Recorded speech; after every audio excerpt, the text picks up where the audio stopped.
an hour or two just sort of changes the way my morning unfolds. So, okay, so this was no use to me.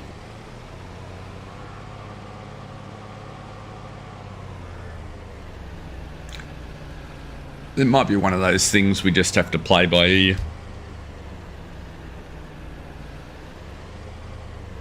I'm not too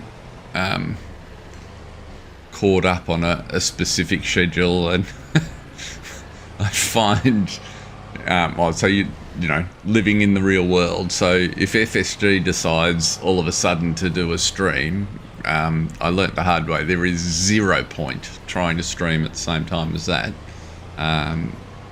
because nobody attends, and similarly these days Scott's audience is big enough that if he's streaming, I won't draw anyone either. So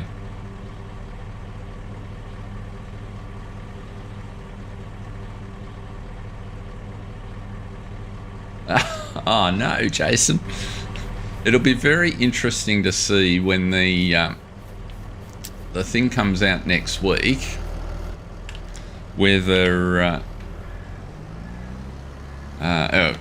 the Platinum expansion next week or the week after, whether they've actually fixed anything.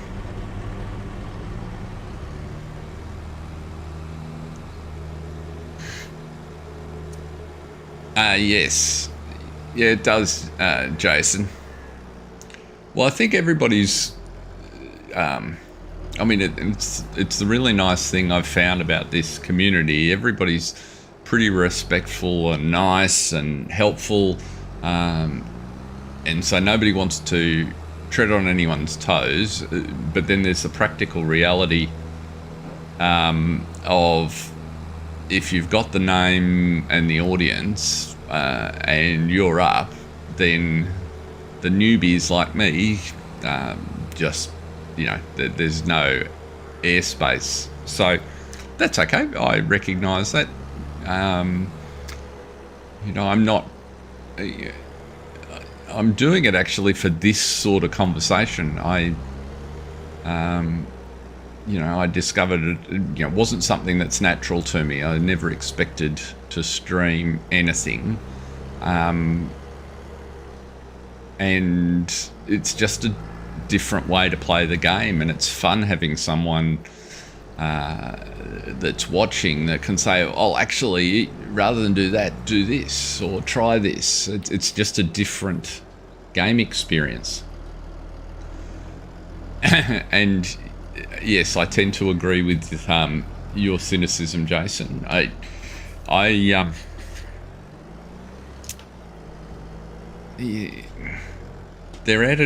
Giants are at an interesting place. Is this going to connect? Yes. So I've got a higher hitch here.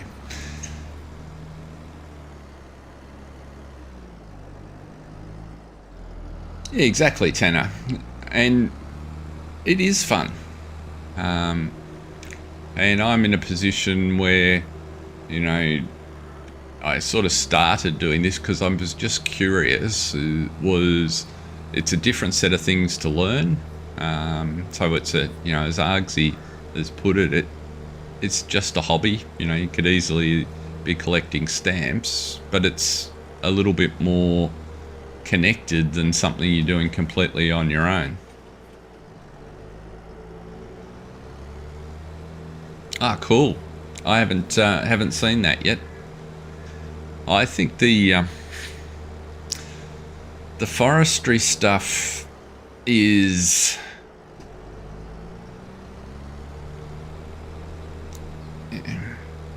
unnecessarily difficult in places, and I think it's a function of where they've sort of got to with their physics engine, and they seem to have put so many things in, and they're looking for the bright shiny things to generate the revenue, but they haven't sort of finished all of the stuff that they've got. And so consequently they add new things and they break something else, and it's a interesting software development challenge.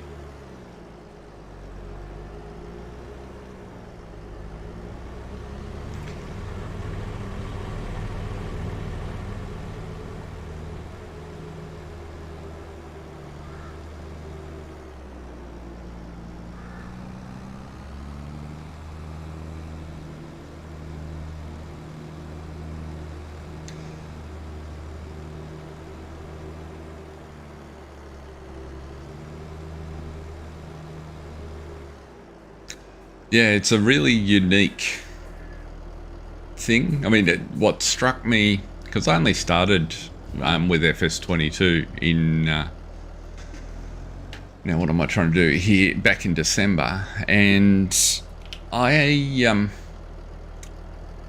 been around gaming and games and the industry for a very long time, but I'd never encountered a community like this, and it was kind of neat to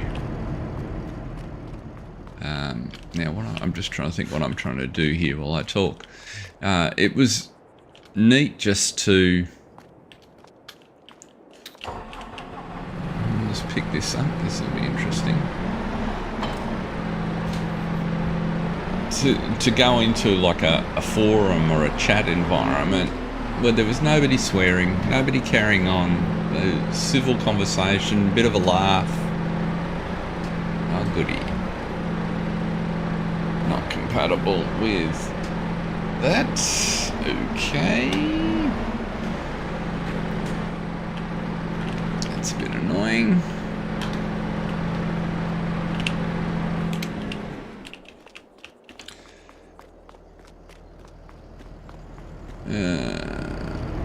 Which greenhouse do we want to try and get up and running? We're going to have to do this with manuals at the minute because... Okay, so that'll go into that one. So we'll put one in there. Now, do you want some of that as well? No? So what do you require to activate?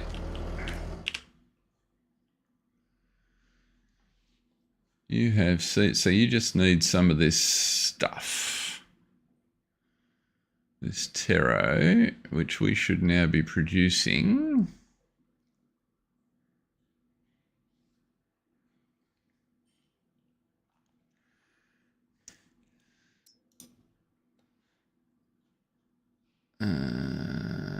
We have not managed to get any wood chips. Is that because we haven't gone through an hour? That's because we haven't activated the wood chip machine. That would be a good start. Okay, so we need to wait a while for that to happen. So we'll come back to that activity. We'll take... Oh, I wonder if that device on the back will... Maybe I bought that to lift these. Let's go and find out. And no, Z open that. And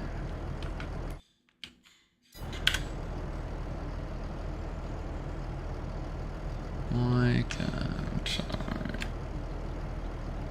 Fold the low loader is X, but I don't want to fold it, I want to unfold it.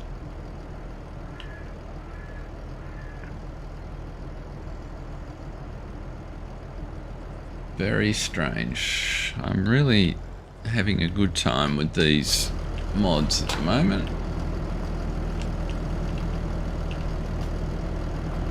Let's get you off there. You just don't want to do anything useful for me. You can come around.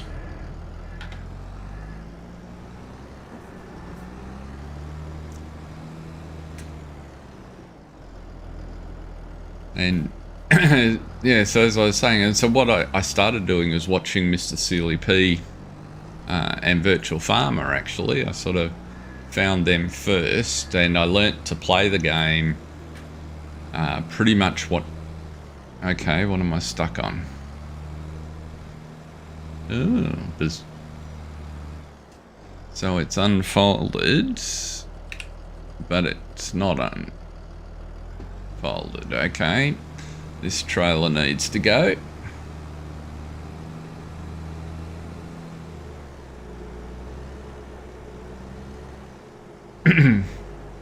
And you know, I had a good time watching them and sort of catching up on their content, and then ultimately found FSG and Argsy. Actually, I found Argsy first because he did a couple of things on grapes, and I was quite keen to. I started playing on old stream, and he sort of gave me the confidence to give grapes a go. And then now what am I trying to do? I wanted to use this trailer to get, let's put it in the right spot.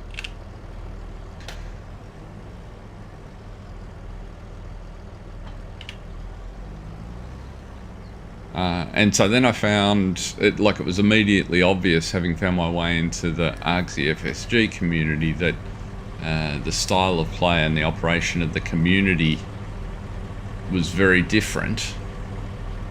And so the community aspect was stronger.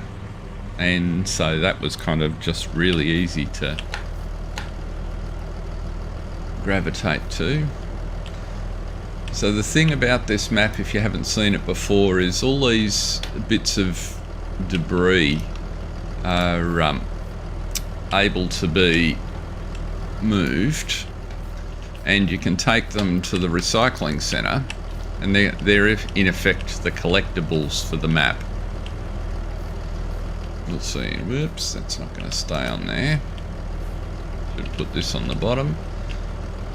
So you can take them over to the recycling centre and get some cash, which is pretty much the plan here.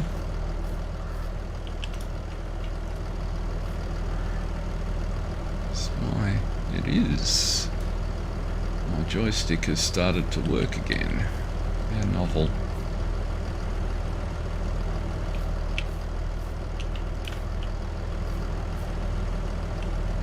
And certainly I had no intention of making content at the beginning. And I don't know that you do. I think they're all... Oh, actually, you probably don't, because I saw Mr. Sealy P pick them up. So, So I think they're all... And if you look at the items, I don't know about the tyre, that's the only one that I'd expect to be heavier, but these empty barrels I wouldn't expect to be more than 10 or 20 kilos.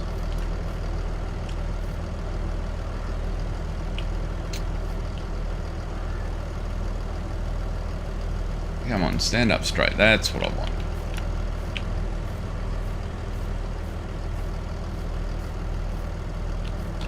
And so apart from the fact that the recycling symbol on it looks like a radioactive decal a little bit from a distance, and it sort of feels like you're dealing with nuclear waste, I reckon this is a really neat little addition. And it's kind of practical in terms of clearing space.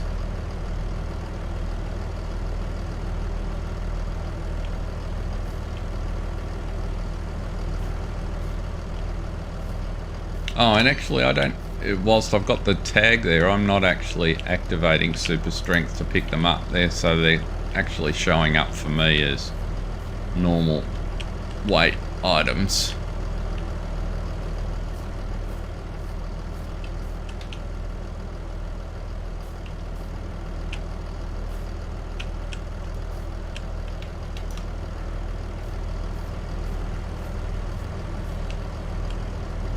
Okay, so we'll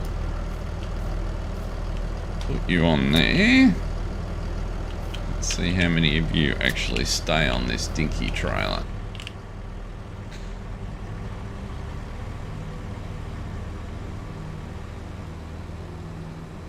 Right, so we've got a few items. We'll go over to the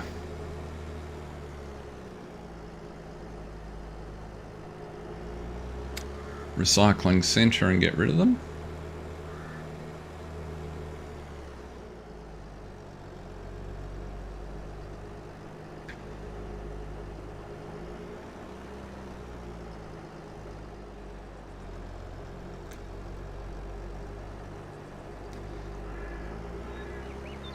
Yeah, so having got this little concrete spot on the edge of the road here, that's the extent of the land we own. So I just used a little concrete pad to sort of mark it, so we can cut fields out to that size.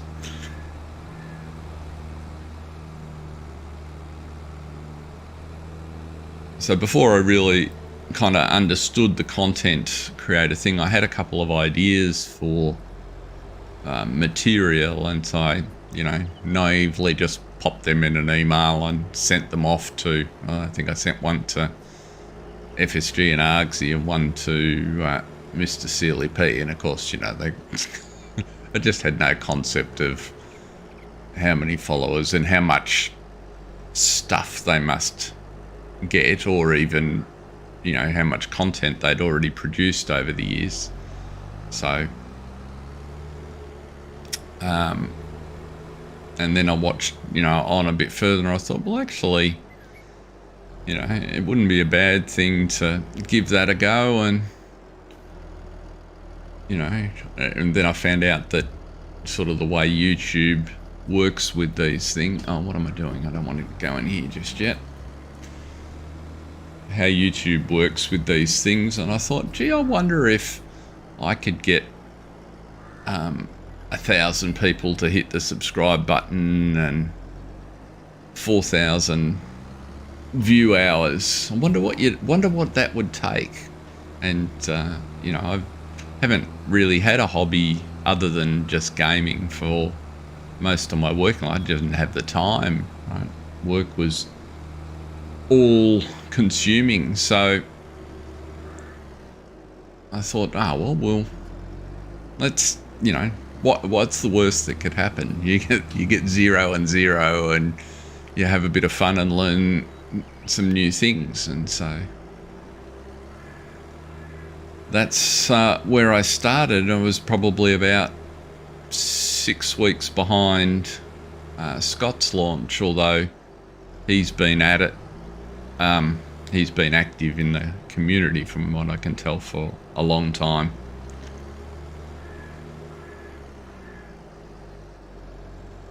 So that's my path to here. Now, I think what we do, if I remember correctly, as we go up the ramp,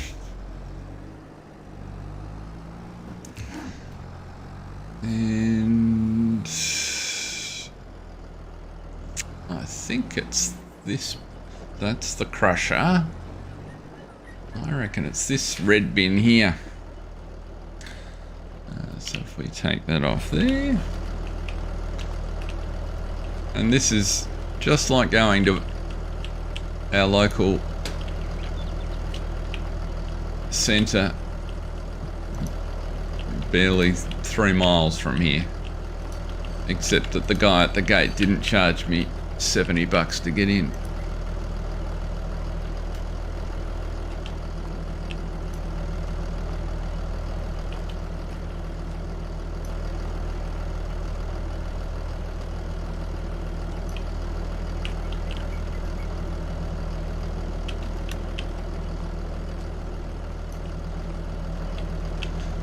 So you put all your stuff in the bin, like so, and then there's a trigger just at the top here, the same as for a sawmill, and you can sell them all to the dealer. There you go, 114 for the mattress. It's a little bit clunky in that you got, do you really mean to sell it?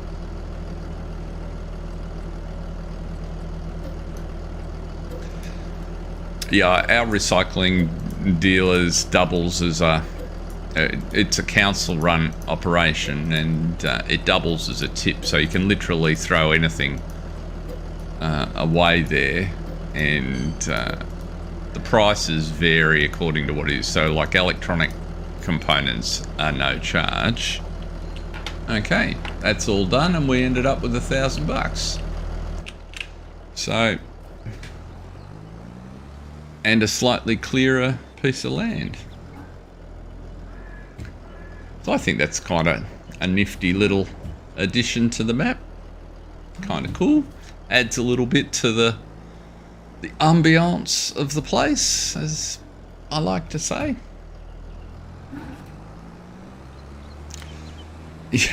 Yeah. Unfortunately, it hasn't been here. It's kind of an odd thing. So, growing up, I remember vividly, we were always doing little renovations on our house ourselves because we couldn't afford to have anyone else. You can get rid of stones. I haven't tried any other farm bits and pieces, but there's a stone crusher there. What else does it say on the... Where are we? Waste collection centre, debris crusher. And I don't know what that is.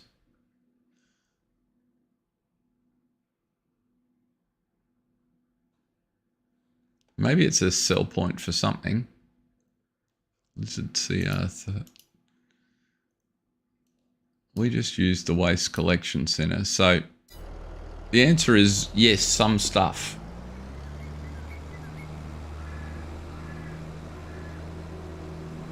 But yeah, we had second-hand timber yards, which was where we went to buy materials to do a whole bunch of stuff at our house.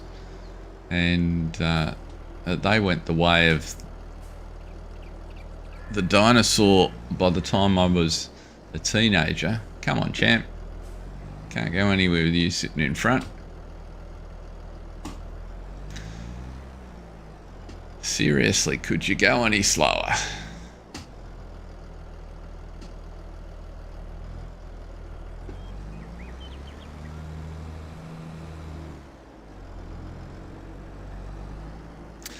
Right, now, I want to get rid of this trailer because it's rubbish. Let's go to the correct place. Trailers, it's not there. Low loaders. Let's sell you, yes. And we do need another low loader. Maybe if we get...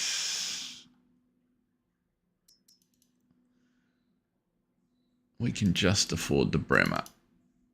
That'll do.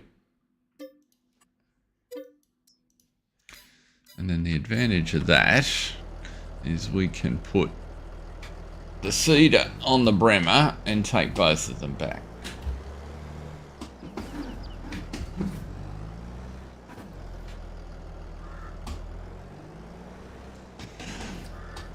But yes, as I was saying, so recycling then sort of seemed to die out in Australia, and part of it was the big downside of having having so much land, and relatively speaking, so little people, and I think we just got really complacent about how we used everything. Yeah, just back you onto there with any luck. Crossways sort of will have to do.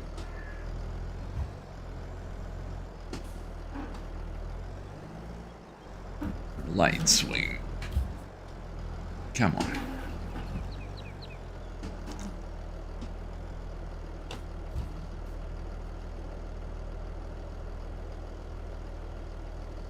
Oop. Square it up a little better than that, I think.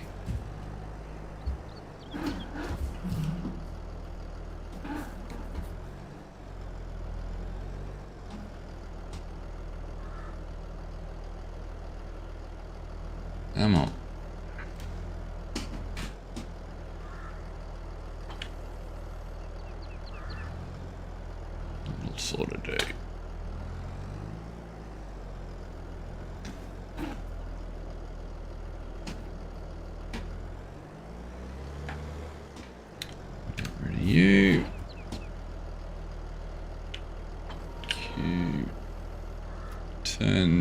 straps on so we don't lose it.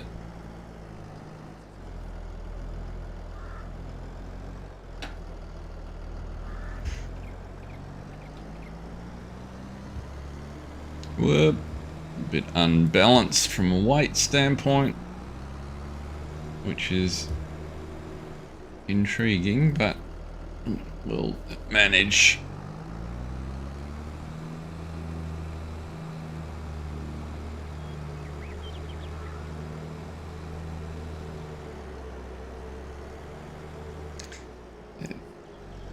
So there's an example of what I mean about the physics system. It beggars belief that the center of gravity of the seeder is outside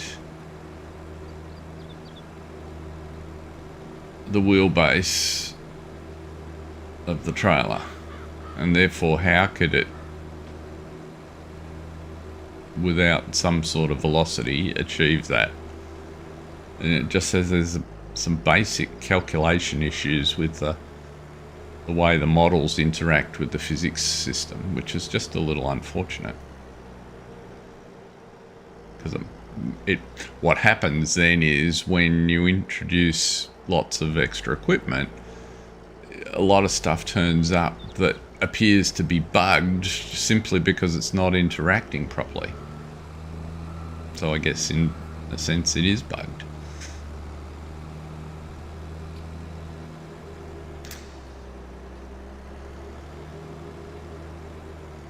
Right.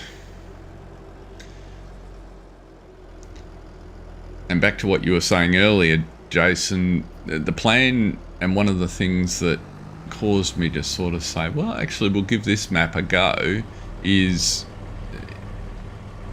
there's a few trees, but you couldn't describe it as any more than lightly forested. And that will work. You know, I can deal with lightly forested provided the chippers are fine.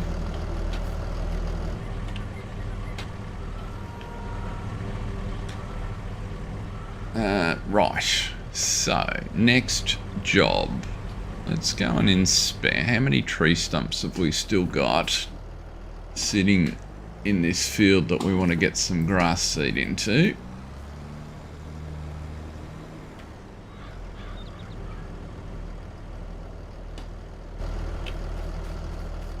So there's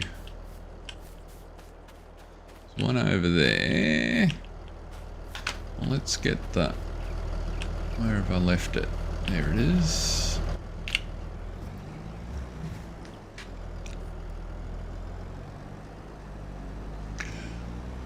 Well, I think that's part of the problem. I think they're, and this is not unique to giants, this is an industry problem. Oh goodness, let's actually put the stump grinder on first, shall we? I think testing is not sort of the first thing they think about. And because their architectures, you know, it's a small company and they develop it on the fly sort of thing,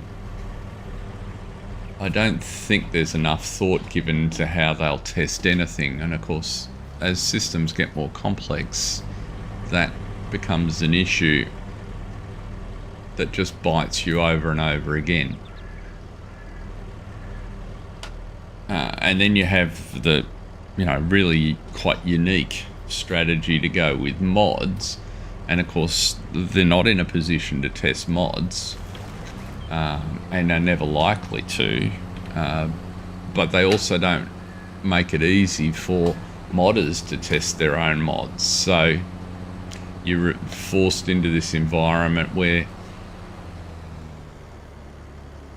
the worst possible result, which is your post-release, your community is actually finding most of your defects, and it's just a horrid cycle.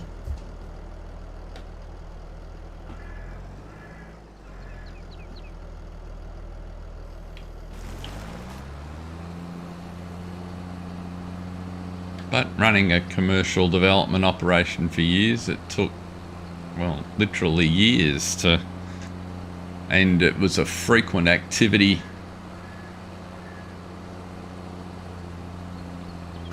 So they're doing what I would simply describe as sociability, and they're attempting to endeavour that code that they release won't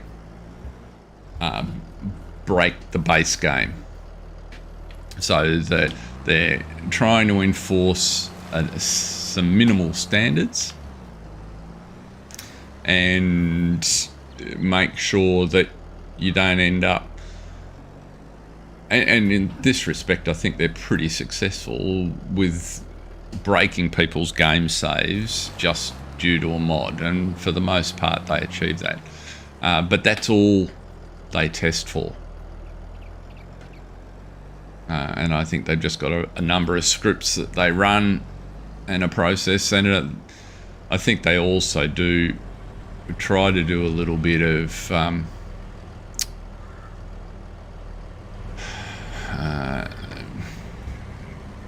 anti-piracy stuff, but I suspect that's quite limited.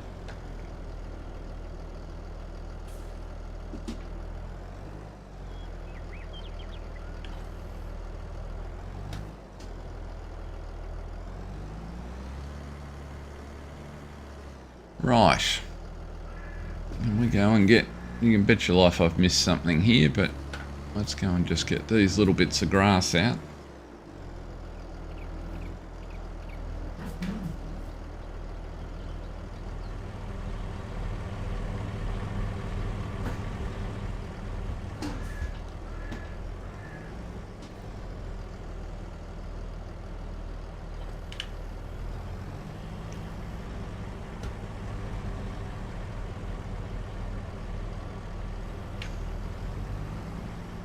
And I do not.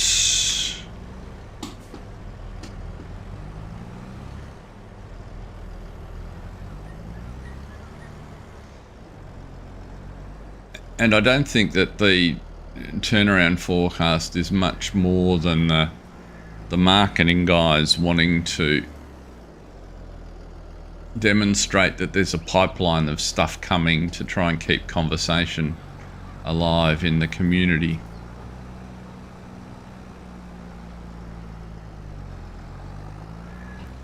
I certainly know that the product and marketing people that I dealt with over the years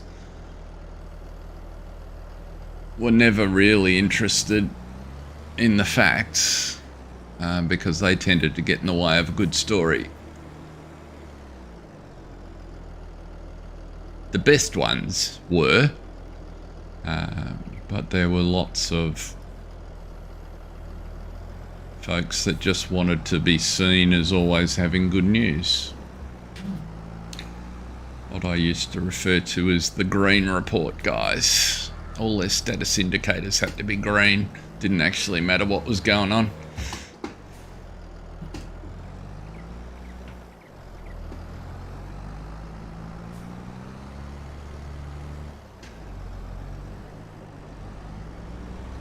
There we go. What features, was it Tanner or Jason that was watching the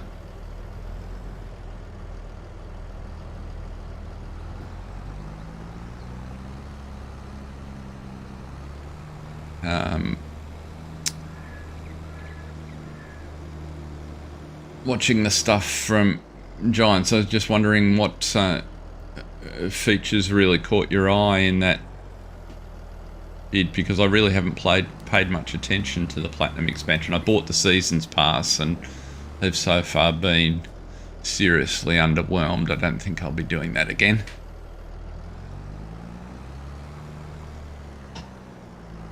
I did it because I was so happy with the experience with the base game that I thought, oh well, this Seasons Pass would be really cool. You know, I'll pick up the stuff as it comes out. I want to support this because the community's really great.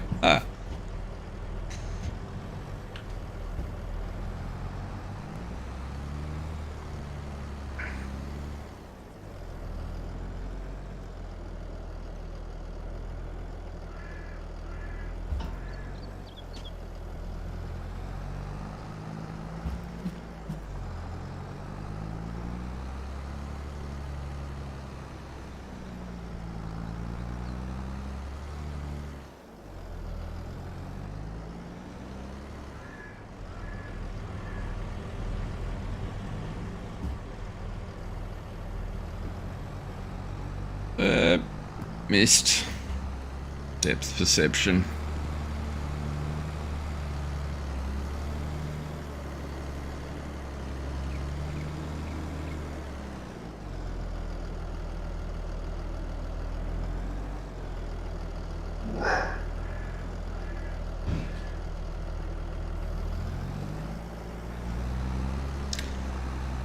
Only I could miss that last one.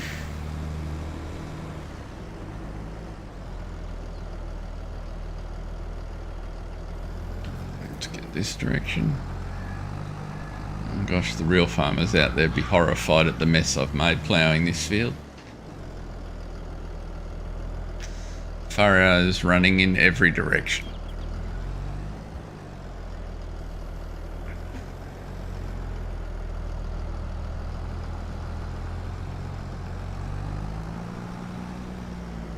Okay, productions with wood. Cool. Yeah, I got a suspicion they were trying to go into that forestry element. I mean, the trolls were having a field day with the concept of packing logs into containers.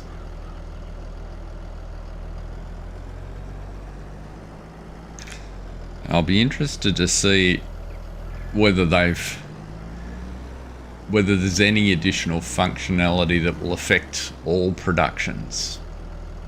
You know, one of the things that I discovered here is, so there's a lot of really good concept in the revamp. Oh, okay, the roller coaster is just a one-time build. I suppose that makes sense. The revamp productions, or whatever it's called, mod has some really cool concepts in it, but what I've found now a couple of times is it's really unsociable with other mods, and introduces all sorts of odd bugs. So I had it on here the other day, and so, you know, as a classic example, I went to place Matana's distributor, and I was able to place it. It all looked fine, wasn't reporting any errors. It just, the water distribution, or the distribution function just didn't work.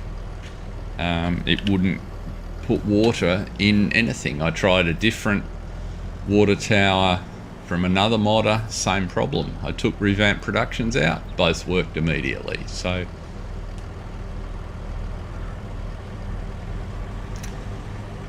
righty ho.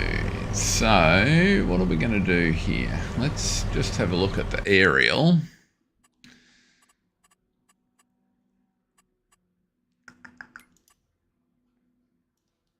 Oops. So what I'm thinking is this area. So the area that I've yet to do is where I want to put a cereal crop. And what are my choices here? I'm still in the window for barley, but we've got to get that in to... No, I'm not. That's canola. I am in the window for barley. Right. So I want to put barley in there. And I want to put grass at this end. So we'll whack some grass in. The main reason for grass is I can get that in rather than having to do the wood chipping activity. Now, let's go with...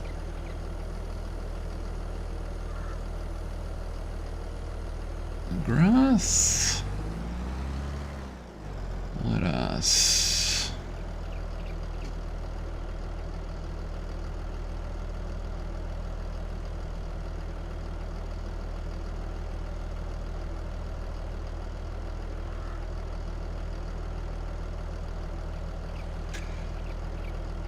what I've found, Tanner, is part of the problem is if a mod isn't working, it's not at all obvious that it's in conflict with production revamp.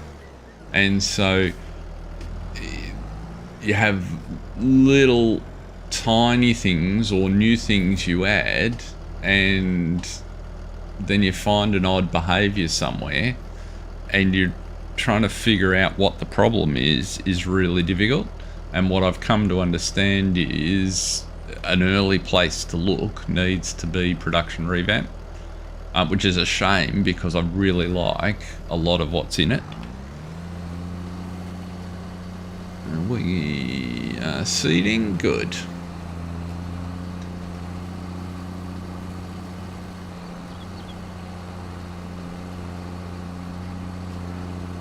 And I think it's got to do with how the script takes over or replaces standard functionality, and if another mod introduces some changes, how they're dealt with isn't reconciled. And if it doesn't actually break anything, then there's a problem.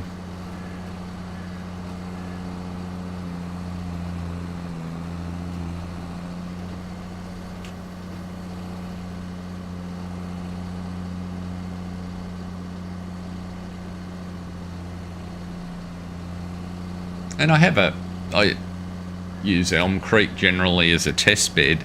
It's just what I've found is, now that I'm doing more content creation, is I like to be able to try new things, but the time involved in testing and everything out before you stream or shoot is enormous.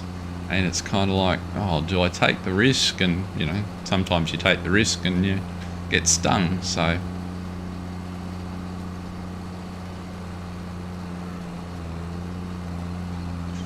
yeah, that's where I've got an advantage, Tanner, a career of problem solving. It's kind of that how to start to untangle that is somewhat second nature. The need to untangle it, though, is frustrating.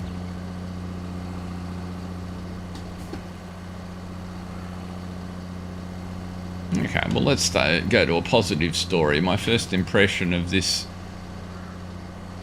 gill seeder is good. It's doing the job. Dusty lands makes it impossible to see where I've been. It's looking like it should. Goes in a straight line. Oops, if I drive straight.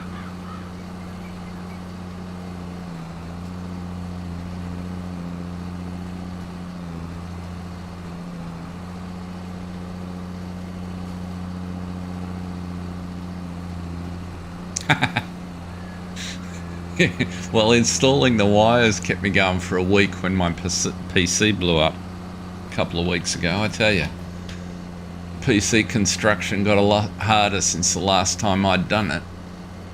And because the top end kit is so powerful and generating so much heat, you've got a whole new world of issues that you've got to take into account.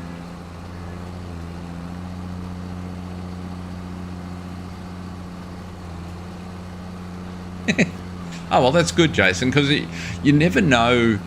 I don't mind. I don't mind being seen to not know, because that's just reality. It's more when it doesn't work with all the eyes on you. It kind of. I'm trying to label it feels a bit odd. You feel under pressure to get a result, but so what I find, for example, with streaming, so much of the streaming process is not natural to me. So I'm an introvert. I wouldn't naturally seek out any attention and company, let alone commentate my way through a process. So to be able to do that, to check that the software is running, that I'm not getting any errors in streaming, aware that you've got a camera pointing, all those things just go to making it quite a challenging experience. Now, part of why I'm continuing to experiment and explore with it is because it's like, well, okay, that's part of the new skill set that I figured I would develop just to see where it leads.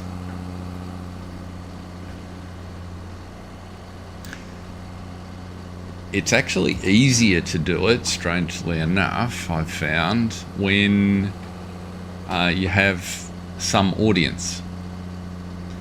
When there's no one watching, but it's being recorded and someone might be, you're not getting any interaction or feedback, and so it's in a bizarre way, it's actually more difficult, I've found so far. So that's where the community input is really, really valuable.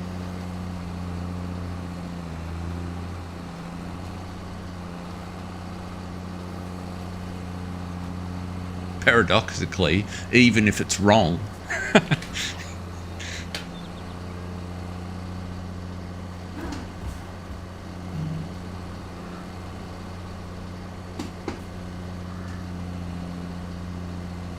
Hey, Model House Man. Welcome along. I assure you, Model House Man,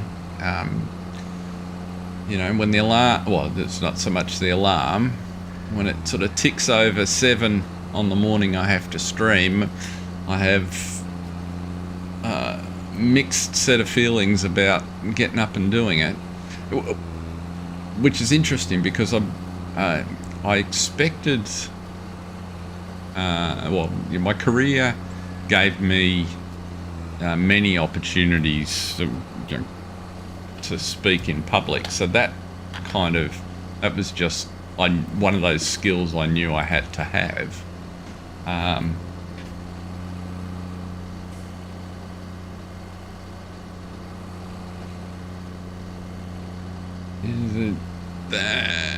That's a good question, Jason.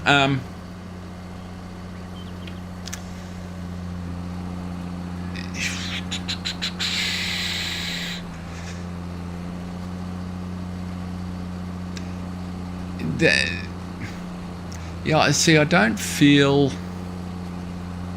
The editing definitely gives you the ability to edit stuff.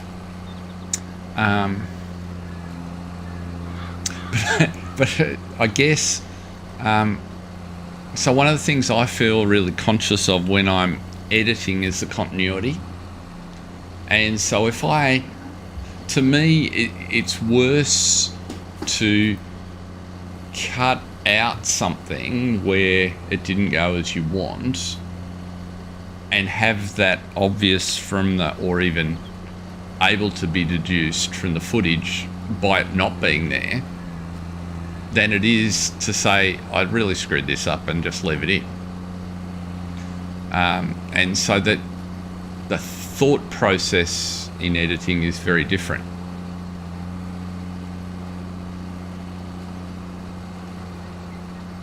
Yeah, that makes sense, Model House Man. And part of it is just in the editing process, because that's been a whole different set of learning things. I had no clue that, just because I'd never thought about it, how sophisticated the editors are and how complex the process. Making a video like at the quality level that FSG puts out, for instance, is a seriously skilled endeavour. Like, there is a lot to do.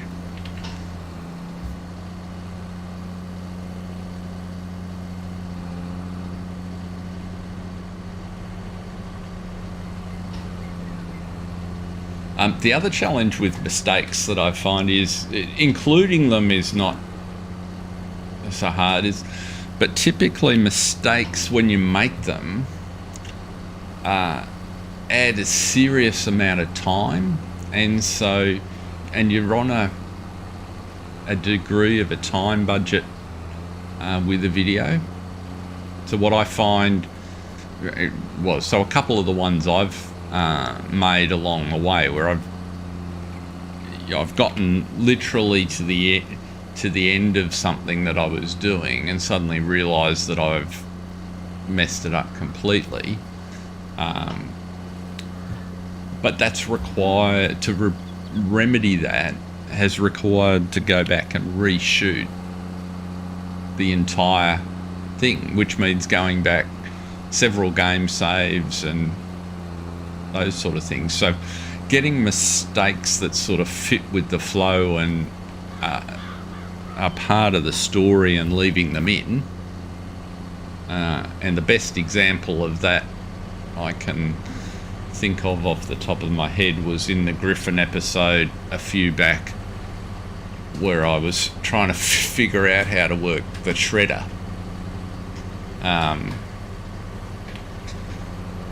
So I guess I could have tested all that off camera, figured it all out, and put in a clean operation and sort of explained it. But I decided not to do that because I thought I understood enough to be able to figure it out as I went.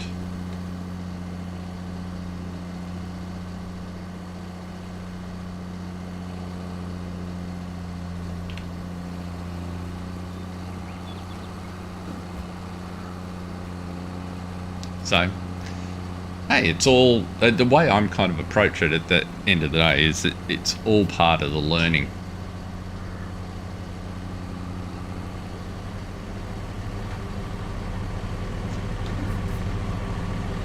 Well, that's the thing, the content, there is enough complexity for what is really quite a simple game concept, that if you just let your imagination wander, there's content for days. It reminds me of an exercise we used to do in the management training that I ran, where you'd take a group of adults pretty early on in one of the little course sessions that we ran, and you'd ask them to show them a paperclip and ask them to spend a minute or two listing all the things you can make with a paperclip. And so you got professionals that are there to learn something significant, asked to do this apparently childish and meaningless activity. We need to go and get some logs off there now. And what's really interesting is the results that you get. And one of the generalities that tends to occur is, first of all, there's a correlation between age of the participant, and an inverse correlation between age of the participant and the number of items they list. Similarly for seniority in the hierarchy.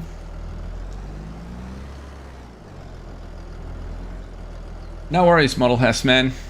Thanks for coming along. Really great to have you in. Hope you have a good day at work. And what I mean by that is a young person that's junior in the organisation will typically fill their page with ideas about what you could use this paperclip for. Whereas an older person will spend most of their time, they'll have ideas, but they'll spend most of their time convincing themselves that they're not very good ideas, and therefore they won't actually put anything or hardly anything on their page. And it's kind of it's just a useful, very quick tool for getting people to recognize that their own starting point when it comes to imagination. Now, what am I trying to do? I'm trying to go there, aren't I? Yep. Let's whip you over here out of the way. Oh, can I get a... If I bring it around, I might be able to bring the oak tree with me.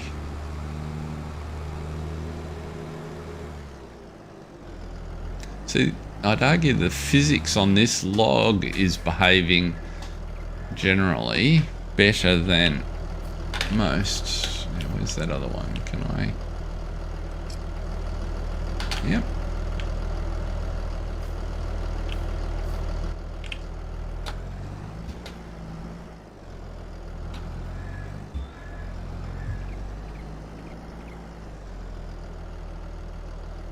Let's see if I got enough chain left to hook onto you, or is it...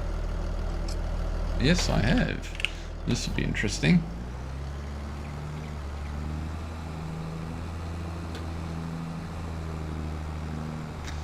I do like this Tajan device. It's very useful.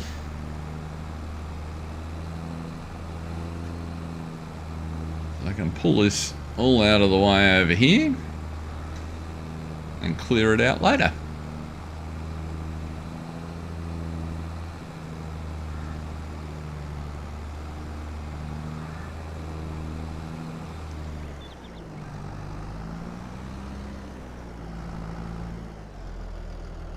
Is it Shift B to unhook everything? Yes, it is. There's a couple more there.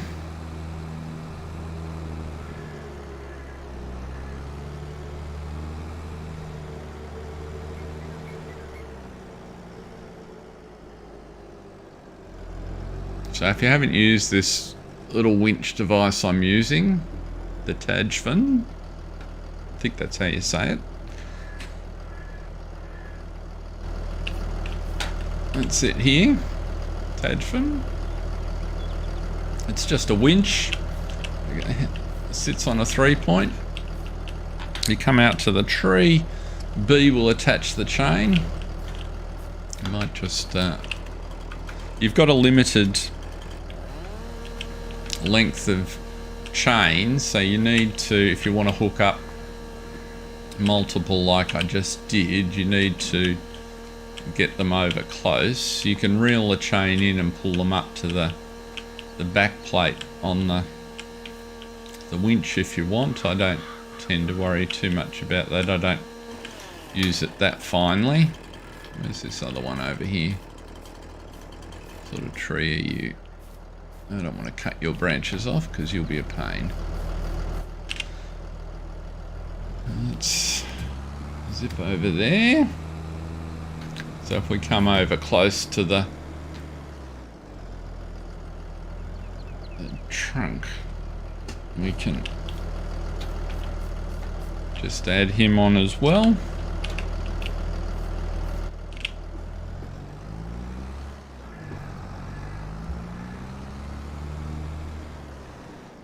Hey, you cranky, welcome along, mate.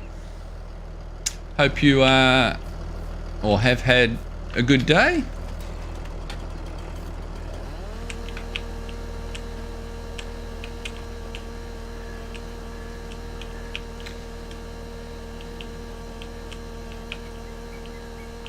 I did catch up with some of the photos posted and saw your pair of little woofers.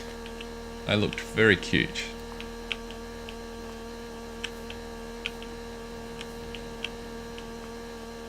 What's happening here? Why are they not? Come on, get rid of that. That's better.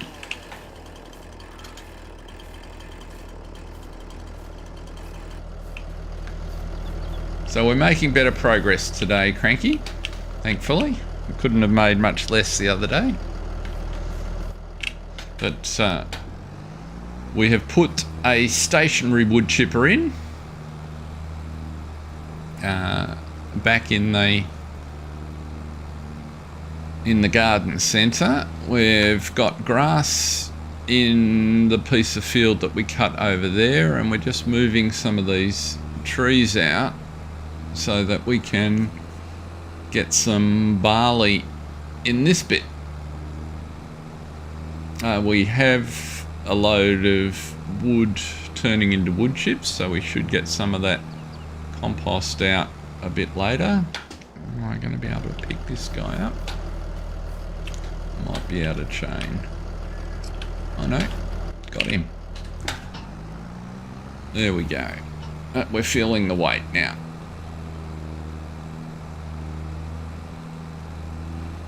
That makes sense. That's going to be a fairly heavy load to drag along there.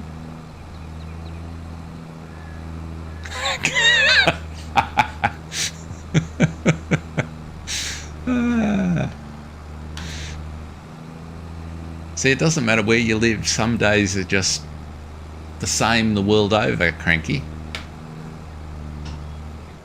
Now, reeling it all in. It's on. And fast winch is left shift and Z. It's too heavy to winch in. There you go. I'll drive through the gap here, see if this works.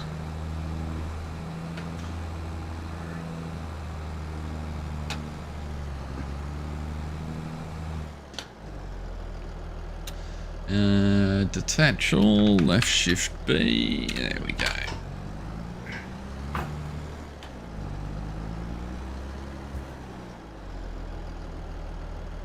So that's all off there. Let's go and get the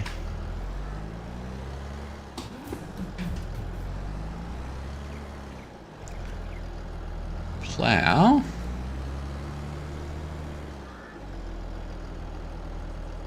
We also took a load of rubbish across to the recycling centre, so we've got another one there. And we swapped the cheap trailer that I'd bought, which clearly was an error, for a more reliable flatbed roll-on, roll-off.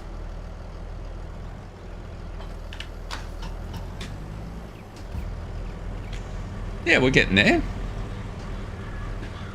Now, I feel like we're making progress as distinct from the last episode. We were just having a chat about that. Let's see. So, I just wanted to see how our... So, there's our wood chipper. So, it's out of wood. So, we can turn that back off. And it's distributed the wood chips, which should have gone into here, which they did.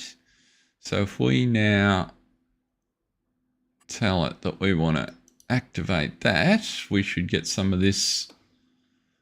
And I'm not going to put it, I'll let it spawn because we don't have enough to produce to automatically distribute. I don't want to try and get all the greenhouses running. Let's get one or two up first and see what happens. So that's good. Let's do some ploughing. I did not work out the 1313 issue. I could not get the body on the truck. So the wood chipper was more important from being able to get things up and running. And I would like to get the 1313 working, even if it's not for here.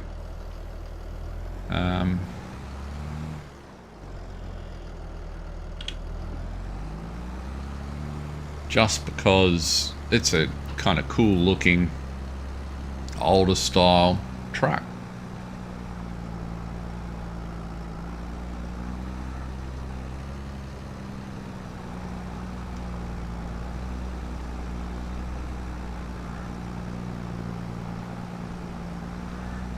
What I'm hoping here is that once we get the garden centre up and going, it'll provide enough of an engine to give us cash to sort of progress at a reasonable rate, so it won't be so much of a grind. Yeah, exactly. Oop.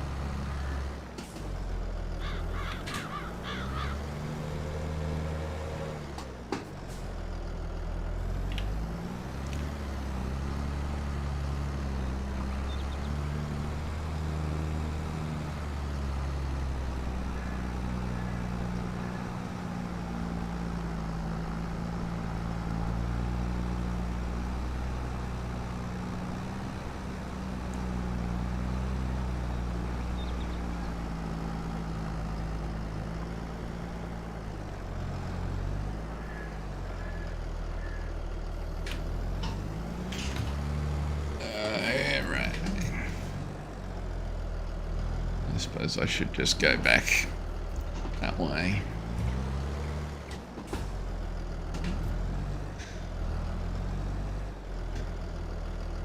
Which means V? No. That one.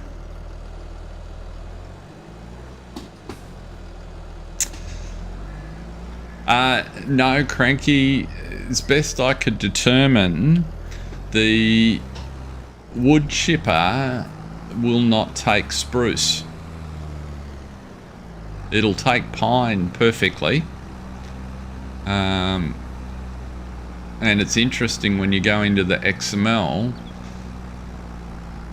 the code that it must use for the wood chipping is embedded somewhere.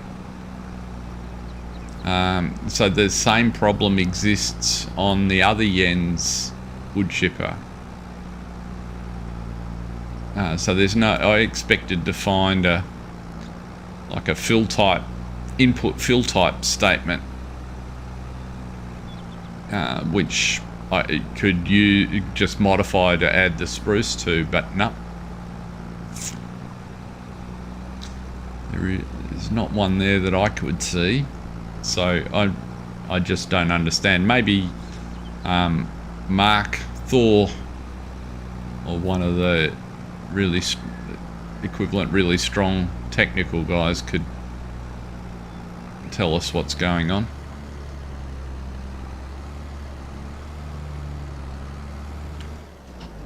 It's not too much of a problem because the stationary one by Zottlesock, I have edited that because in typical Zottlesock fashion, the mod looks terrific, but the economics and formula were real ridiculous, or just not as to the same level of quality. So I didn't think I needed a wood chipper with the capacity to put 10 million litres of wood in it, or produce 10 million litres of wood chips, nor did I... Let's do this the other way.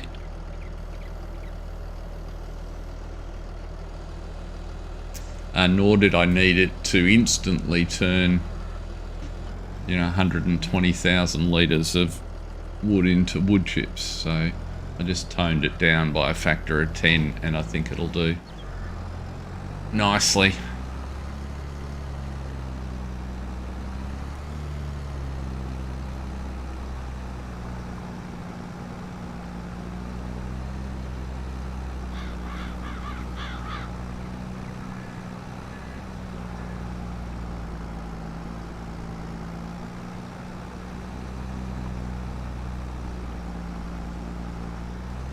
I was also saying earlier oops, there's a stump in there.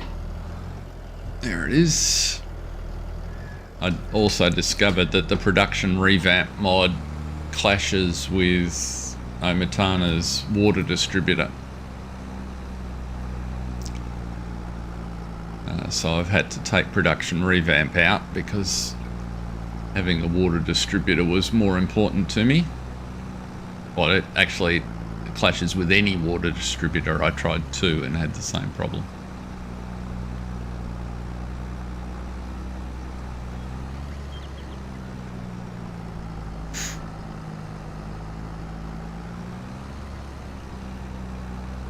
There's another tree there.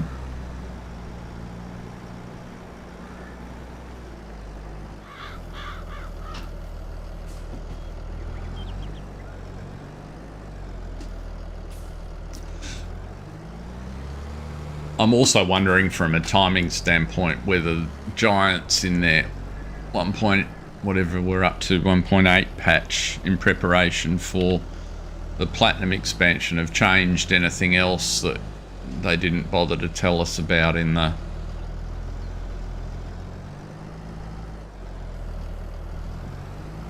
release notes, because that seems to be a bit of a habit of oversight, and it wouldn't surprise me if there are changes that are to do with the Platinum expansion that make perfect sense in the context of the Platinum expansion, but we haven't got that yet. So that's also a possibility for some of these odd little clashes and bugs that we're seeing at the minute. So we'll just see how things play out. Nothing game breaking, just retain my sense of humour and keep trying things until I get something that works, which we have.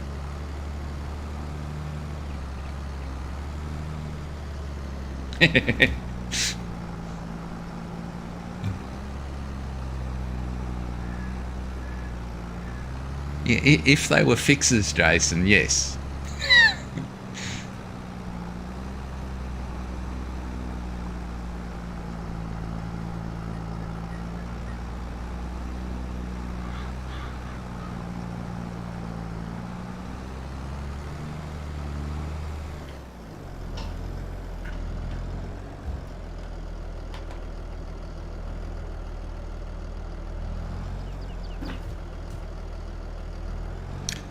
Very much depends on perspective. I'm not suggesting for a minute that mine is either the only one or the correct one. It's just a perspective.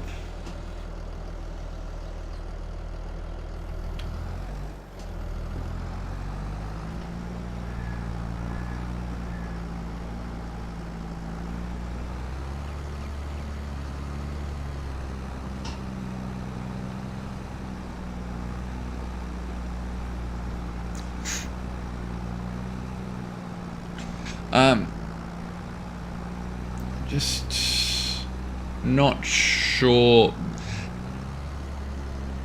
So question, if I put another one of these plows on the front of this tractor, is that a realistic configuration?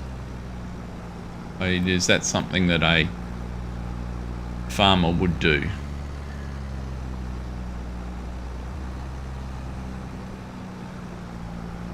So if you've got a big enough tractor, would you realistically attempt to run two of this? Right, okay.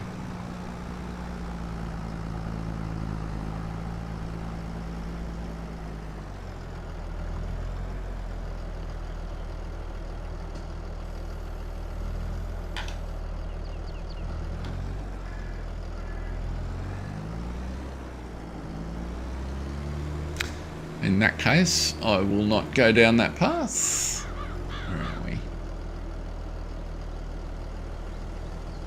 Ah, there we go. Maybe it was FSG where I saw it.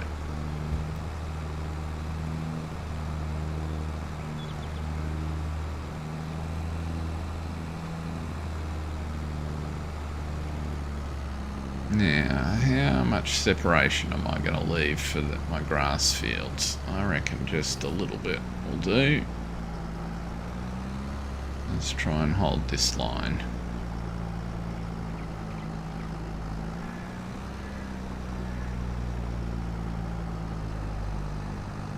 Hey, g'day Scott. Great to see you, mate. Thanks for popping by. Okay, so it needs to be a special front version of this type of plough to be a realistic option. So that's okay. I could look for something like that. I didn't do that very well, did I?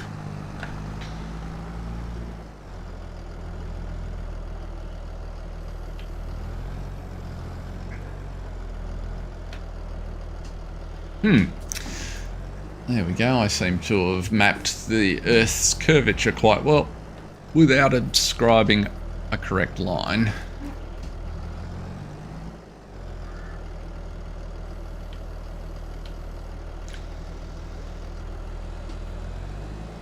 So Scott, we're making significantly better progress today.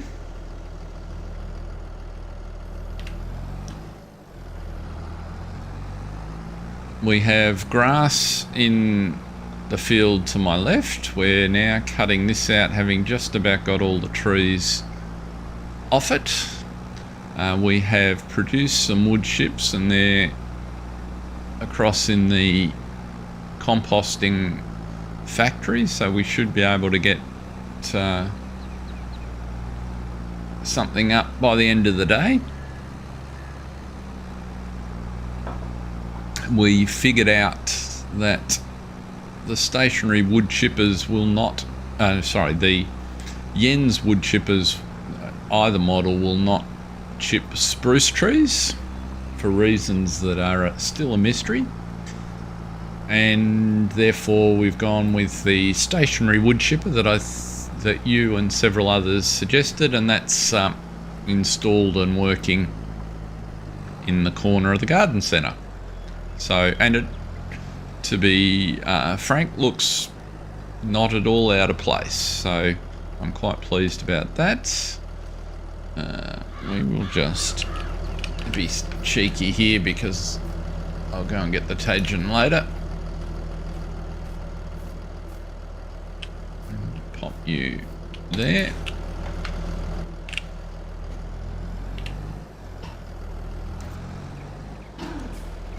We also did a run across to the recycling centre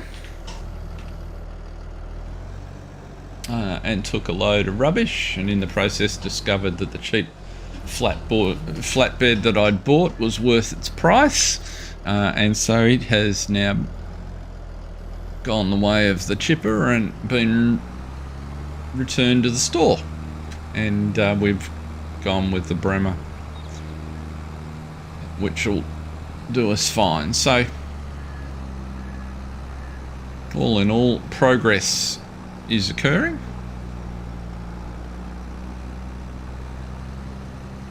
What are you planning to do on your stream now that you've passed the baton on No Man's Land? I think it looked like you had quite a lot of fun with that.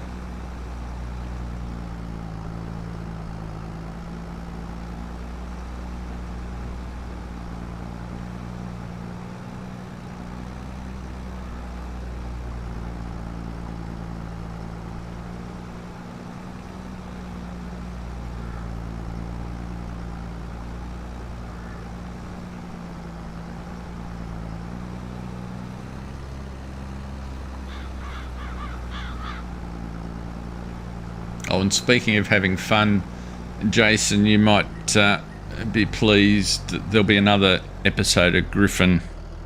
I've just got to finish editing it today, and Kevin and Jocelyn's decision on what to do about the spinnery situation, or the lack of cotton, will be discussed, and a plan for resolution begun.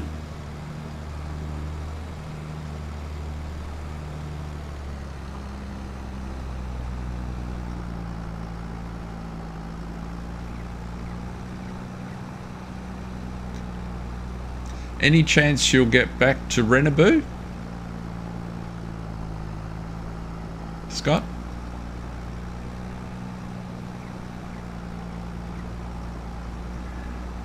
I kind of liked the little touch of history that you were exploring.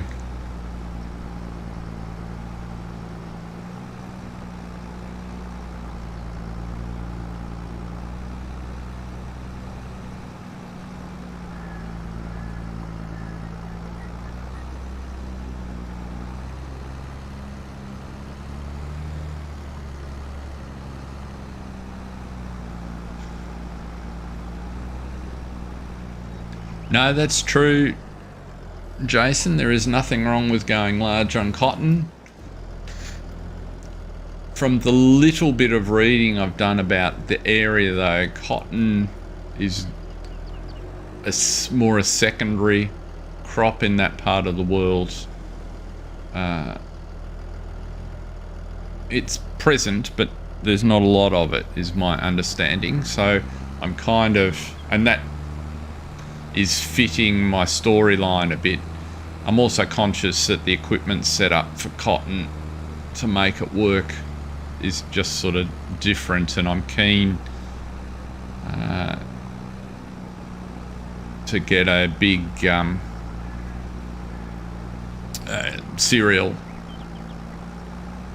and potentially corn harvest going. So I'd kind of prefer to put the investment into fields if I can. So anyway, we'll see how that unfolds.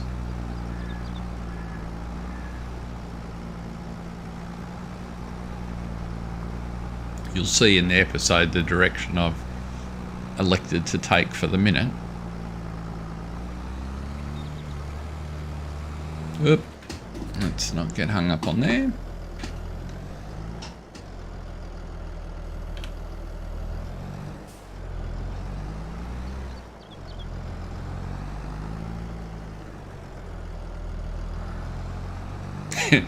Yeah, you're certainly spoilt for choice, Scott. You've got a lot of balls in the air, so it really doesn't matter.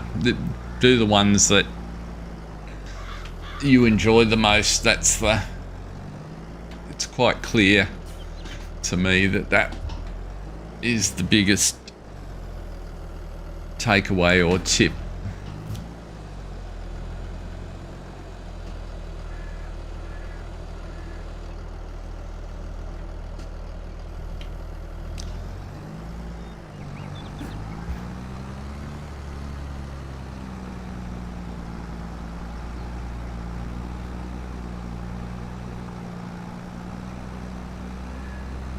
Find it quite interesting watching Mr. Sealy P and the difference between when he's enjoying himself versus when he's doing something because he thinks he has to is just night and day. And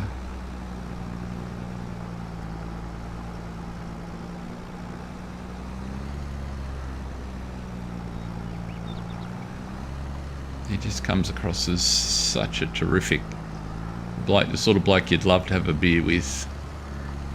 He's always up for a chat, I think.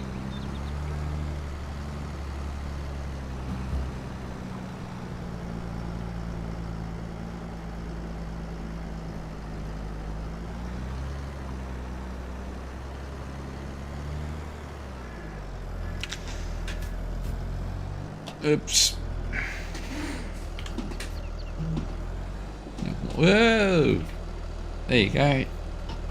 Have a guide wheel in the side window for your trouble. That's an example why I'm enjoying this map right there. Just unlike the other wilderness maps, there is actually traffic and activity, and so it sort of just feels that little more lived in.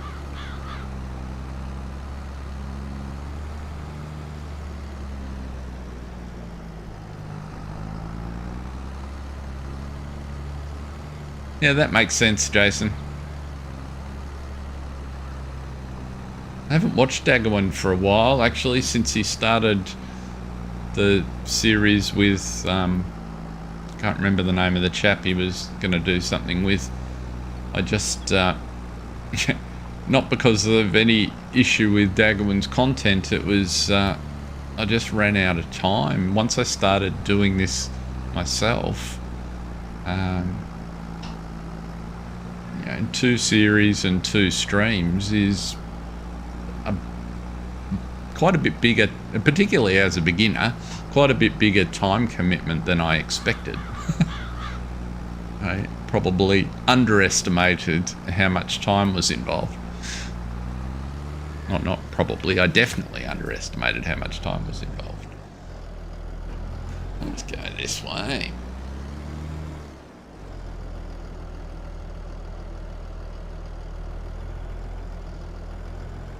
Yeah, I agree, Cranky.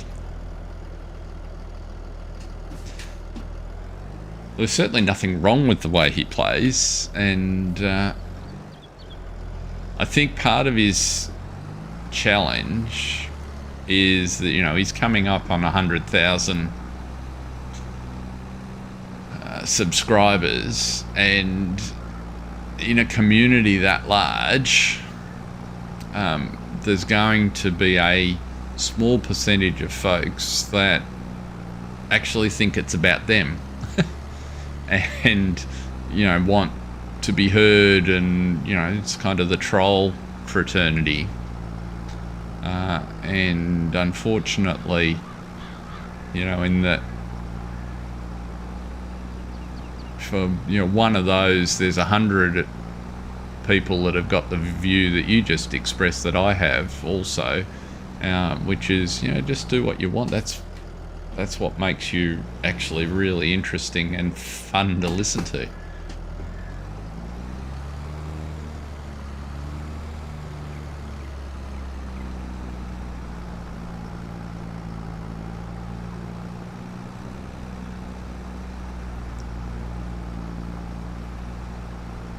Chainsaw, that's right.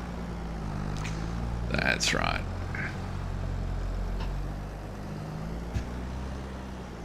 Yeah, for me, when it came down to a choice, I'm going to move that tree out of the way. I found I enjoyed Mr. Sealy P's and Virtual Farmers content more than I did Daggerman's.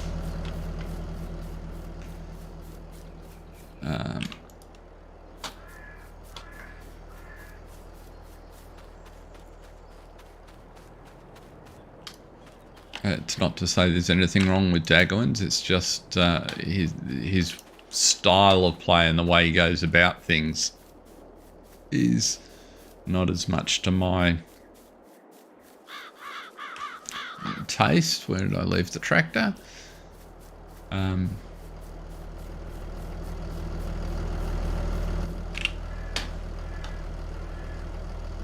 While I'm critiquing all of the established content providers, so Virtual Farmer, he makes me smile. The man is full on optimism and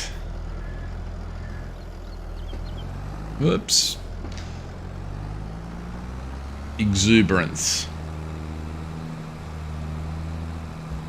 and he's so desperate to make $1.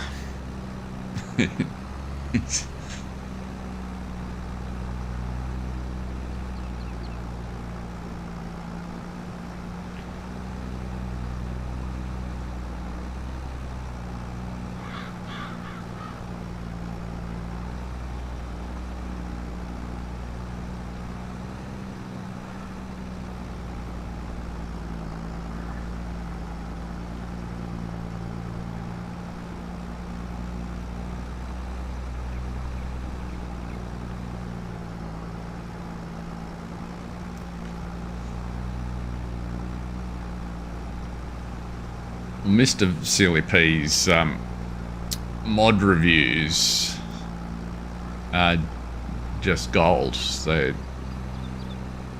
as long as you can get, they're not as efficient time-wise as DJs.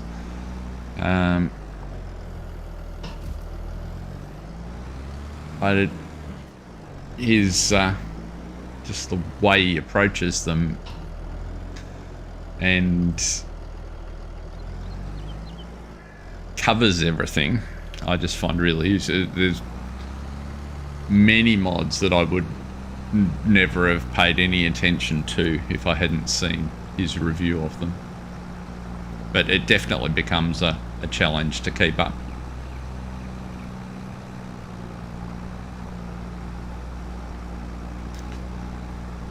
I think I'm about 3 episodes behind on his Griffin series.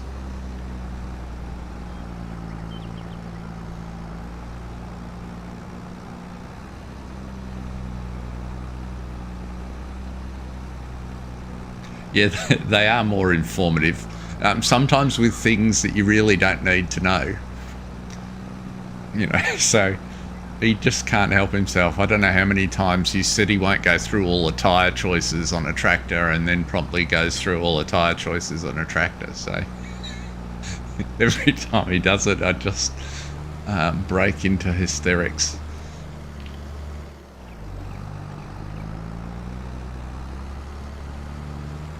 But because he's got such a wealth of knowledge from all of the mods that he's reviewed over the years, his ability to pretty quickly, in the scheme of things, even when there's a big mod list, get to the bottom of the ins and outs of how mods work, various mods work, and some of them are not at all intuitive, is quite a skill in itself.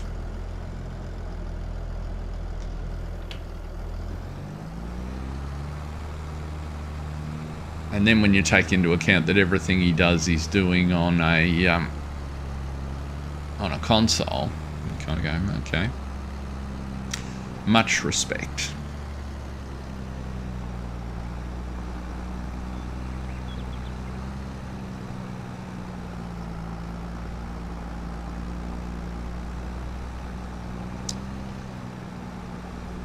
DJs is more in watching the news headlines. If you want the in-depth review, you switch over to the, the dedicated news channel sort of thing.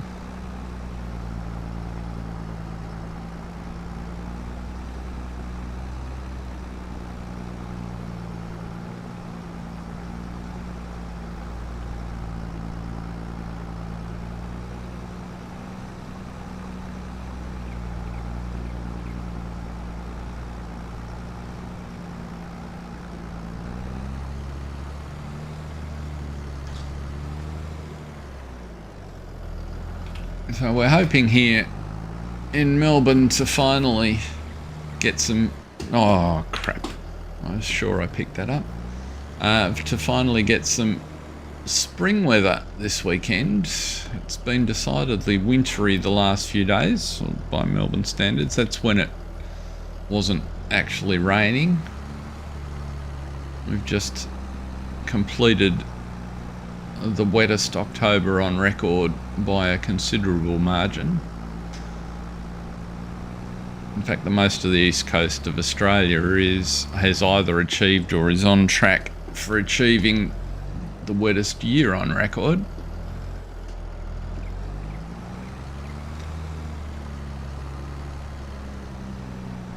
With still several weeks to go. I'm hoping we get some sunshine so we can do some outdoor activities, although the lawn will need mowing for sure.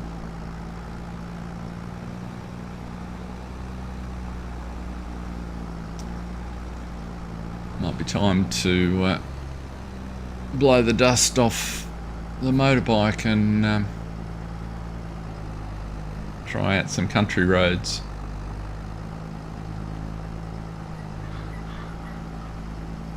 Yeah, I agree, Cranky. It's just plain interesting. And the way he weaves all of that into a story. Yeah, my daughter's in Brisbane and Jason, and she's sick and tired of the wet. Oh, is there a tree stump in there, or did I just miss all that properly? Yeah, there is. There it is.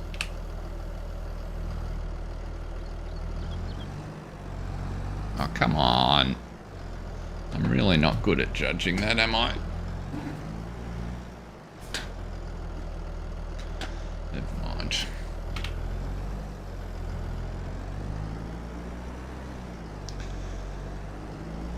I think we noticed the rain a little more because for the 15 or 20 years before it, it was just drier and drier and drier. I mean, much of the same area that's now battling floodwaters has just had the worst period of drought ever recorded. So there's no question that the weather patterns are bouncing all over the place.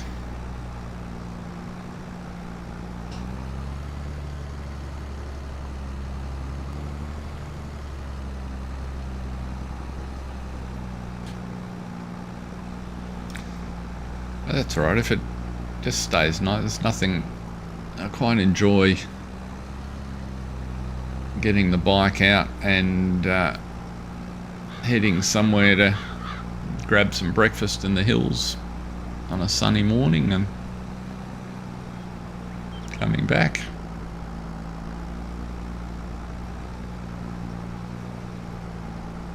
Haven't, because of COVID, haven't really done that for a couple of years, so got this nice bike in the garage with almost no Ks on it.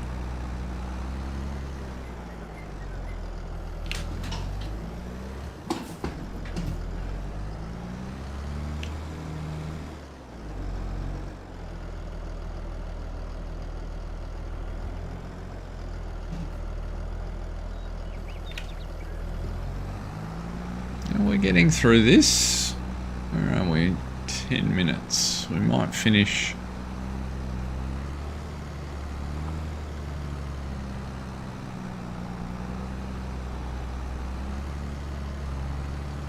Should finish the ploughing with any luck, if I can drive in a straight line.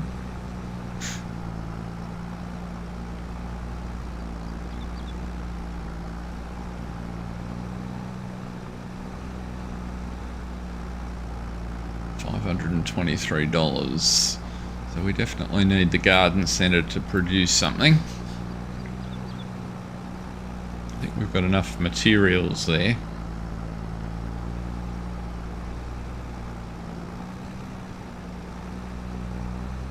What's that sitting there? It's just a bit that I've cut.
No worries, Scott.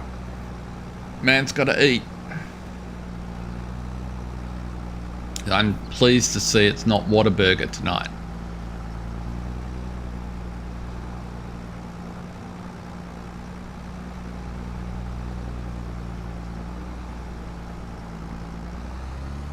Oops, where's that? There it is.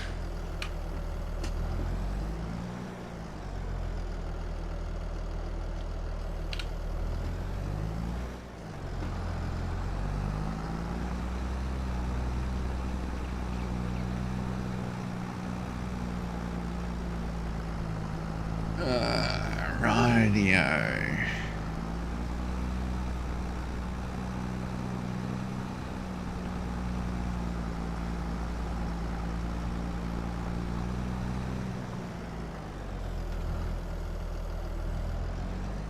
Baked chicken and chips, that works for me.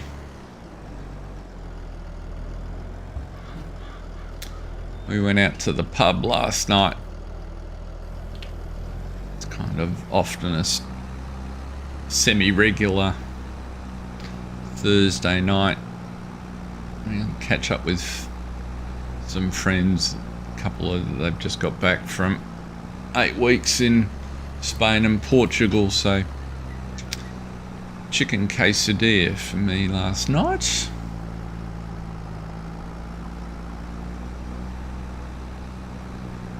Not that any of you are necessarily interested in our meal preferences.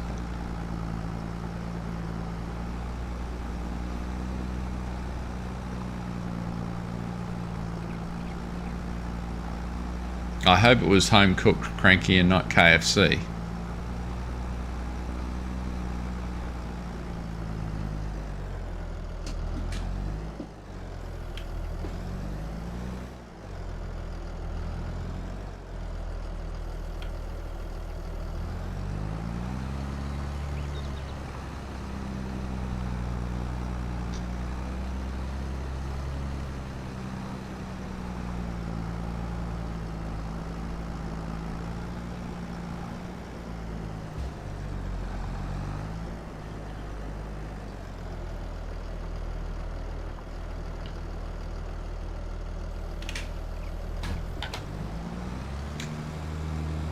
Righty. Home cooked by you in the air fryer. Oh, the man's a chef.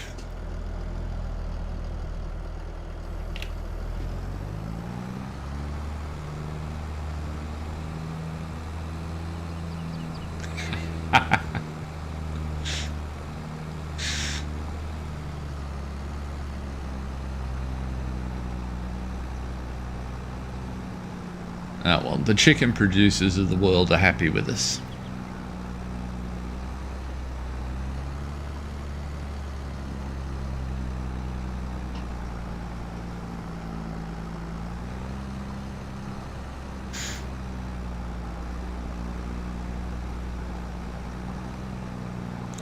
How do you find the air fryer, Cranky? Is it a much used appliance? And is it materially different to a fan forced oven?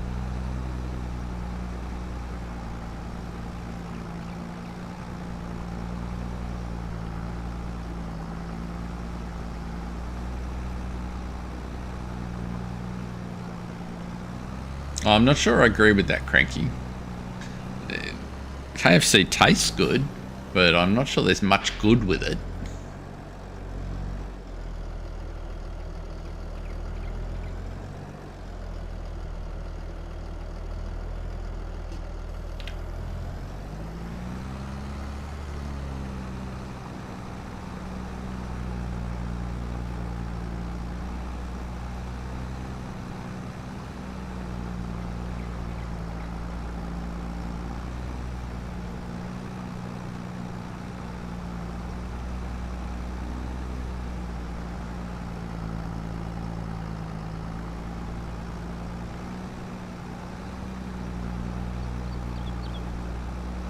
So would you say, since you've had an air fryer, that you use your oven less?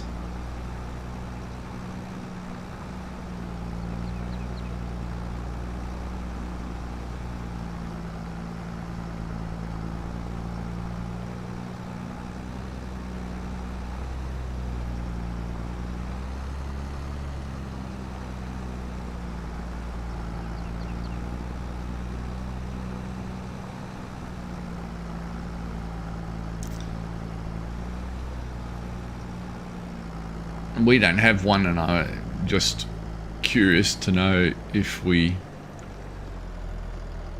should think about it.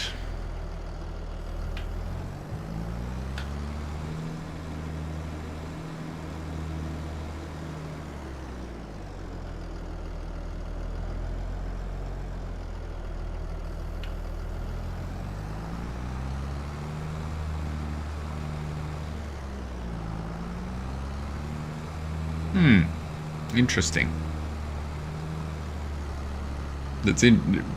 Renovation shows are quite popular here, and if you believe the sponsors of the renovation programs, I mean, kitchens now need 2 ovens and 2 dishwashers. You've got to have a butler's pantry, and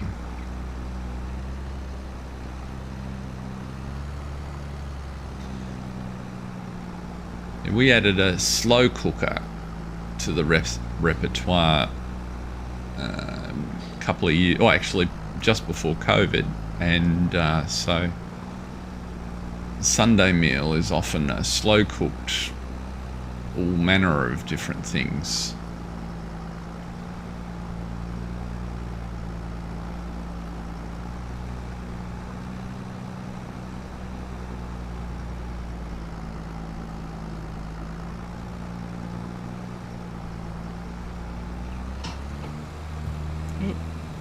Come on, get out there.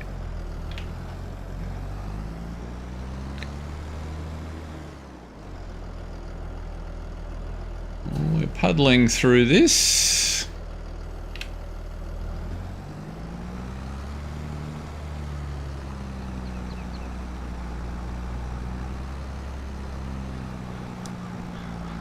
Coming up to the top of the hour.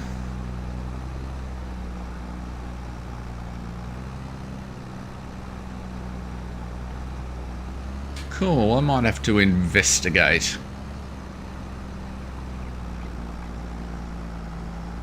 quite partial to hot chips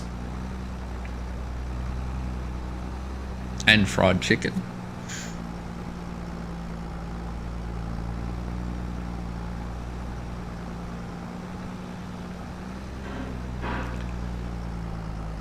My son does a pretty mean American style buffalo wings, which are very easy to eat too many of.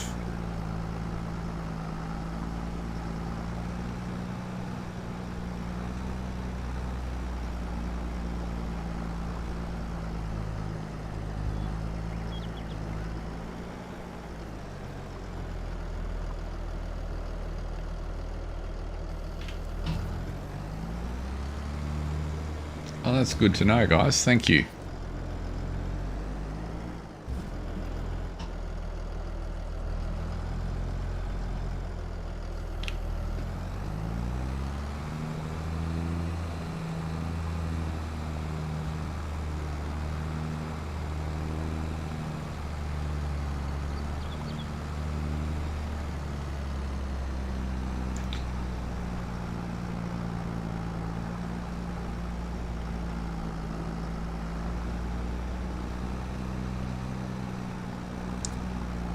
Righty-ho. So I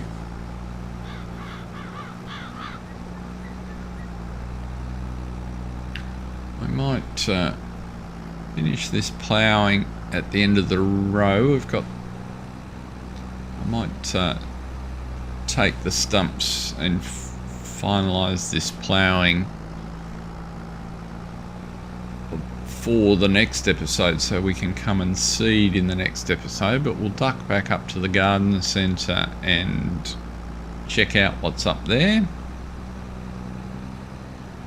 Well, that's what I was wondering, Cranky. That's exactly the thought that I had, is if you were particularly in a smaller family these days and didn't entertain at home much, would you just go with a slow cooker and an air fryer and a microwave, and that's it?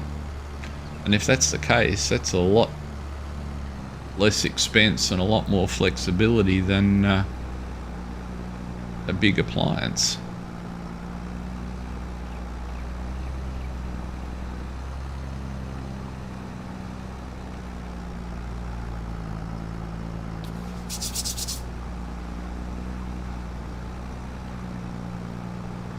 Oh, Thermomix, goodness. That's a contentious topic in our household. Well, it's not contentious in our household, in our world. My wife works alongside a lady who is a Thermomix rep and is continuously trying to convince everyone of that your life is not complete until you own a Thermomix. And my wife is a particularly good cook, and we tend to hold the view that we can't see the need in our life for a Thermomix, particularly not at 3,000 Australian dollars.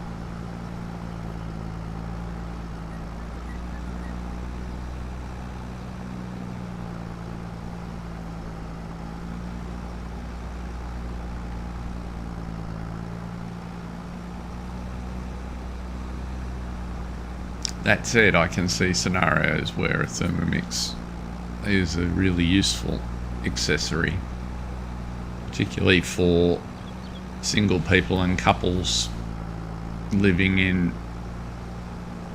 you know, a small apartment.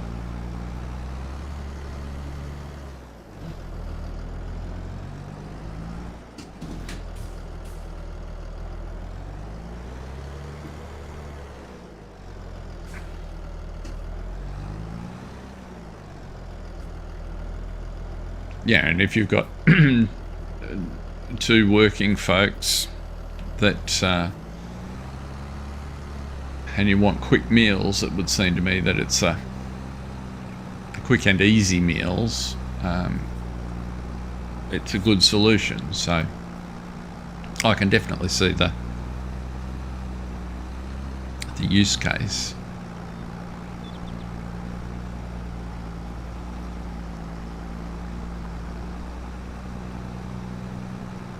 Think of like a supersized kettle cranky in terms of looks, but that will make and cook everything from soups to sauces to cake.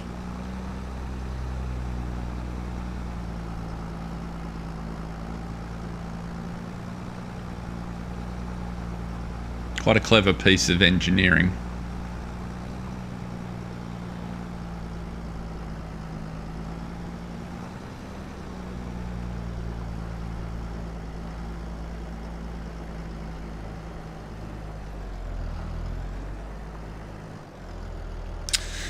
Okay, we might stop that there for now.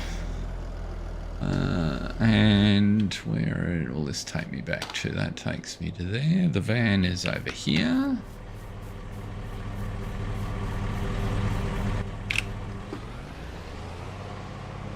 Let's duck back to the yard.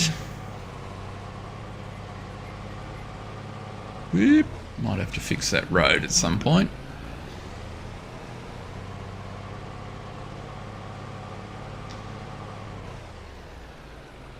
So we can see here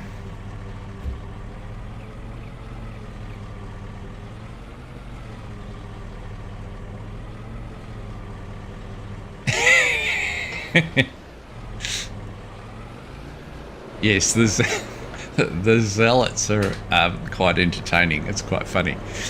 So you can see where we've put in our chipper and our water distributor. We've also, looks like we've got a pallet of this taro. Are they individual? No, it's a whole pallet. Whoops. Let's go and get this guy and see if that pallet fork that I bought will actually fit on the front of here. I thought I did buy the correct one, but just me, or is that loud?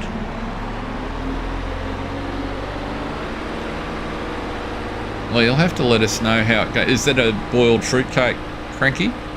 Is that your Christmas cake?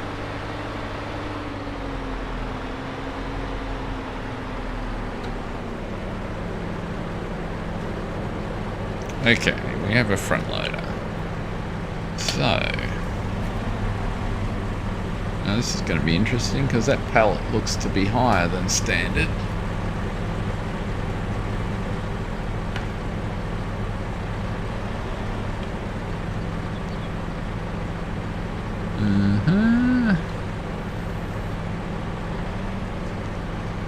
Yeah, that would be annoying.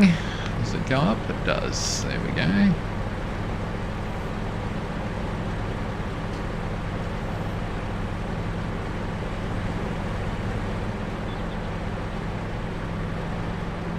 Interesting.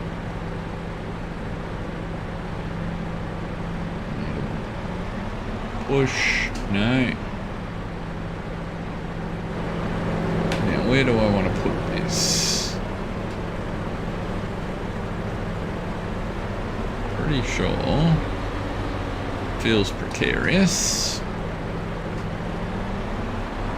Pretty sure I want some over here.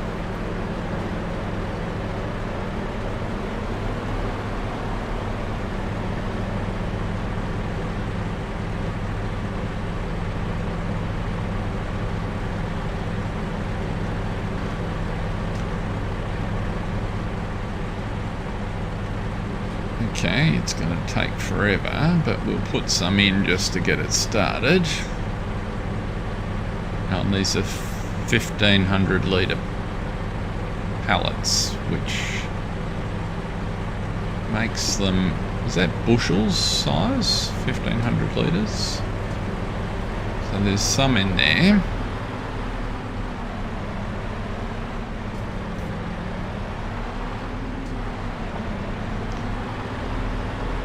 And we need to wait for the back of this.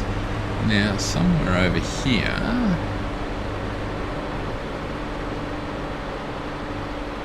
I think it's not there. Oh, get off. There's a collision on the corner.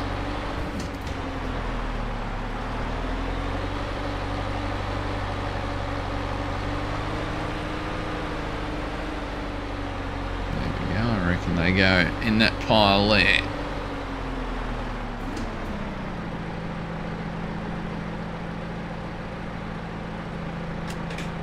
So let's have a look and see what we can grow. Plants.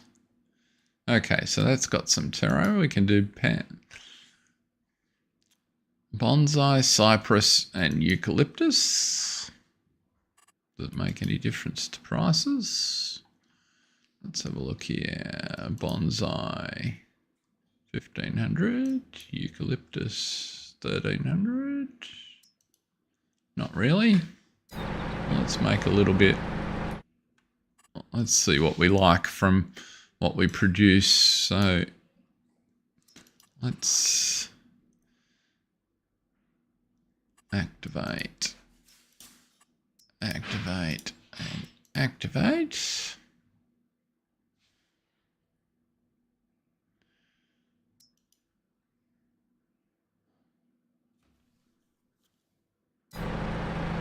Oh, there we go.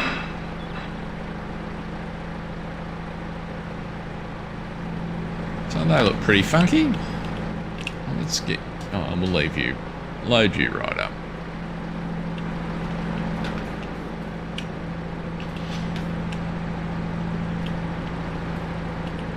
Cool.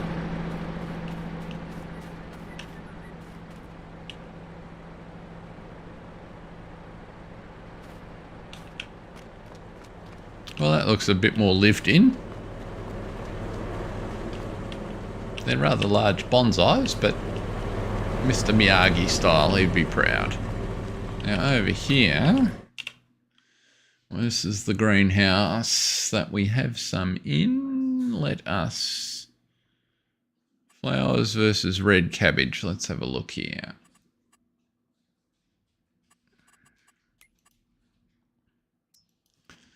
Flowers are about 1,000. Similar. So let's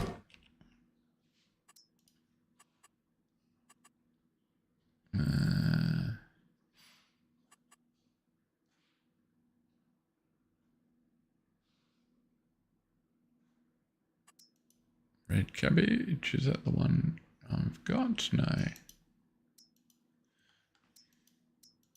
I managed to lose track. Oh, there we go. Red cabbage we can activate, and flowers we can activate. We know what tomatoes, lettuce and strawberries look like for the moment. Oh, there we go. Flowers look like a bit of mould growing on the ground, but we'll go with that. Yeah. So I like the way they've done the tree nursery part of it. And we've got some different products. So that's been successful. Clearly we're going to need more supplies of things to feed our composter. So we're underway now though, but we can put all sorts of different things in it. We will, what's grass look like? So grass, you get a 2-to-1. So our grass field will produce for it. It's slightly less hay, so we could make hay to run it. So we'll think about that. We'll clearly get some straw. Straw is really effective. Okay, so now that we're away, we've got a few inputs and we don't need to... We do have a few more trees to process, but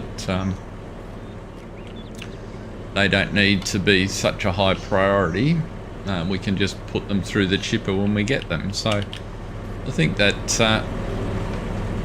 the water and the chipper look pretty realistic and natural in there. It's certainly not unlikely that you would have some sort of chipping capability at a garden centre of this type, because you'd sell the wood chips as garden mulch. So I think that's where we'll leave it for today, folks. Thank you very much for taking the time to join me. I'll be back next week as usual, late in the day for your Monday. So it'll be 8 AM Tuesday for me, and once the times have settled down, I'll actually put the start time for US Central and the UK on the description, so it make it a little bit easier for people.